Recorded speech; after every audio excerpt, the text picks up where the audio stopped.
মোহতারাম, আরেকটা শিক্ষা এরকম যে আমাদের গরিবদের গোস্তের খাবারের ব্যবস্থা হয়ে যাচ্ছে, তাদের পাশে দাঁড়ানো, এই বিষয়টা। ধন্যবাদ। আরেকটি সুন্দর বিষয় আপনি আলোকপাত করেছেন। ঈদ উল আযহা এর কুরবানি যাদের সামর্থ্য রয়েছে তারাই কুরবানি করবে, কোনো সন্দেহ নেই। জি, সামর্থ্য যাদের নেই তারা তো কুরবানি করবে না। তবে বিষয়টি এমন নয়, আমার সামর্থ্য রয়েছে, আমি একটি ভালো গরু কিনলাম, কিনে নিয়ে এসে ইচ্ছামতো জবাই করলাম, জবাই করে ইচ্ছামতো সব গোস্তগুলি ঘরে তুলে নিলাম, নিজে খেলাম, আবার পর্যায়ক্রমে খাবো, জি, হ্যাঁ, স্টকে রাখলাম, বলতে পারি যে আমার পয়সা দিয়ে কিনেছি, হ্যাঁ, আমার ইচ্ছামতো আমি খাবো, ইচ্ছামতো ব্যবহার করব। ইসলাম এটি অনুমতি দেয়নি। বিশেষ করে কোরবানি আপনি যখন অন্য সময় আপনার ইচ্ছা হবে নিজের পয়সা দিয়ে কোনো গরু কিনবেন, ছাগল কিনবেন, অসুবিধা নেই, সেটি আল্লাহর নামে জবাই করে তারপর নিজের ইচ্ছা মতো আপনি খাবেন, সেটিতে কোনো অসুবিধা নেই। আপনি কাউকে দিতেও পারেন, নাও দিতে পারেন। কিন্তু কোরবানির পশু যদি হয় তাহলে এখানে আপনার ওই চিন্তা কাজ করবে না।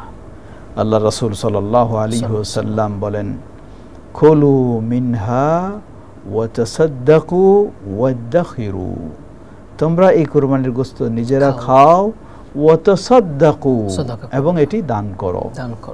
হতে পারে আত্মীয় স্বজন, প্রতিবেশী এবং অসহায় দরিদ্র মিসকিন, তাদেরকে দান করা। এটি অংশ, কোরবানির একটি অংশ দিতেই হবে, না হলে আপনার এই কোরবানি বৈধ হবে না, সঠিক হবে না। ওয়াদাখিরু, এবং তোমরা ইচ্ছা করলে কি করতে পারো, সেগুলি জমা করেও রাখতে পারো, সঞ্চয় করে রাখতে পারো, পর্যায়ক্রমে খাবে। ইসলামের প্রাথমিক পর্যায়ে 3 দিনের বেশি অনুমতি ছিল না, পরবর্তীতে সেটি অনুমতি দেওয়া হয়েছে। অতএব এই জন্য আমরা সবসময় বলি যে এই কোরবানি আমার পয়সা দিয়ে দিব ঠিকই, কিন্তু জিনিসটি সম্পূর্ণ আমার জন্যই নয়, এটি হবে আল্লাহ সুবহানাহু ওয়া তাআলার জন্যই। তাই আল্লাহর নির্দেশ বা ইসলামের বিধিবিধান অনুযায়ী এই কোরবানি করতে হবে, এই কোরবানির গোশত ব্যবহার করতে হবে বা বিতরণ করতে হবে, এবং এই কোরবানির অন্যান্য কাজগুলিও সেভাবে আদায় করতে হবে। সত্যি ঈদ উল আযহা আমাদেরকে এই সামাজিক একটি বড় শিক্ষা দিয়ে যায়, বিশেষ করে মানবিক একটি বড় শিক্ষা দিয়ে যায়। আমার ঘরে খাওয়া রয়েছে, আমি পেট পুরে খাবো, পার্শ্বের মানুষ না খেয়ে থাকবে, আমি কোনো খোঁজ খবর নেব না, এই অমানবিক কাজটাকে কখনো ইসলাম স্বীকৃতি দেয় না। এই অমানবিক কাজটাকে ইসলাম প্রত্যাখ্যান করেছে। তাই ইসলাম আমাকে বহুভাবে নির্দেশ দিয়েছে যে প্রতিবেশী, অসহায়, অভাবগ্রস্ত, তাদের পাশে আমাকে দাঁড়াতেই হবে, তাদের খোঁজ খবর আমাকে নিতেই হবে।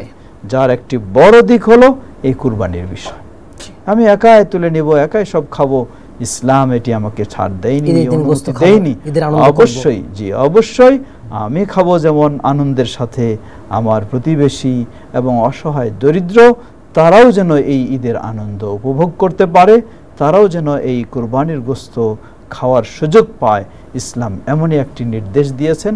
তাই আমরা বলবো এই কুরবানির অন্যতম একটি শিক্ষা হলো, সেটি সামাজিক শিক্ষা, অসহায় দরিদ্রদের প্রতি সহানুভূতি প্রদর্শনের, সহানুভূতি দেখানোর, তাদের দুঃখে তাদের পাশে দাঁড়ানোর একটি শিক্ষা নেওয়ার দিক হলো এই ঈদ উল আযহার কুরবানি। ধন্যবাদ।